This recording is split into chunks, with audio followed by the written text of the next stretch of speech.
On donne la fonction f de x égale à ln de x moins 1 plus ln de x moins 2. La question, c'est de trouver l'ensemble de définitions de cette fonction. L'ensemble de définitions habituellement noté df pour tous les réels tels que si je vois ln, ce qui est devant ln doit être strictement supérieur à 0. Si je vois ln, ce qui est devant ln doit être strictement supérieur à 0. Je vois ln x moins 1 strictement supérieur à 0.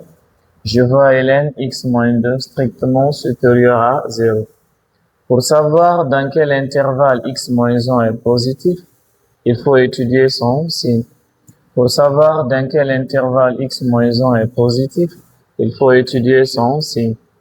Pour savoir dans quel intervalle x moins 2 est positif, il faut étudier son signe.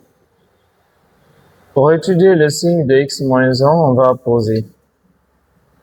Posons que x moins 1 est égal à 0. Pour étudier le signe de x moins 2, on va poser que x moins 2 est égal à 0. On trouve x égale à 1, et là on trouve x égale à 2. On fait l'étude de signe dans un tableau. On a ici x. Nous évoluons sur la droite réelle. On commence par moins infini, on termine par plus infini. Nous évoluons sur la droite réelle. On commence par moins infini, on termine par plus infini. Valeur intermédiaire 1 et 2. Nous étudions le signe de x moins 1, celui de x moins 2. Qu'est-ce qui annule x moins 1? C'est 1. Qu'est-ce qui annule x moins 1? C'est 1. Qu'est-ce qui annule x moins 2? C'est 2.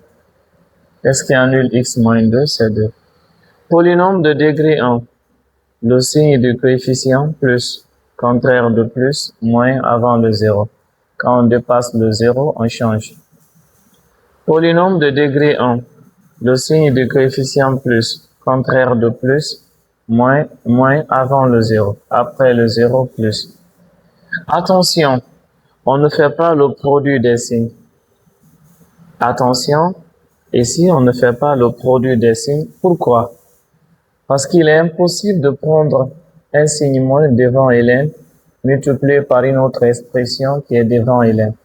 Attention, pas possible, impossible de faire le produit des signes. Pourquoi? Parce que vous ne pouvez pas prendre un signe moins devant ln multiplié par une autre expression qui est devant ln. Ici, le domaine, c'est quoi? C'est de prendre un intervalle où tout est positif. Ici, le domaine, c'est quoi? C'est de prendre un intervalle où tout est positif. Donc là, x moins 1 est positif, x moins 2 est positif. C'est l'intervalle là qu'il faut prendre car c'est ces deux conditions qui sont posées. Le domaine, c'est l'intervalle ouvert de plus infini. Voici l'ensemble de définitions de cette fonction. Merci.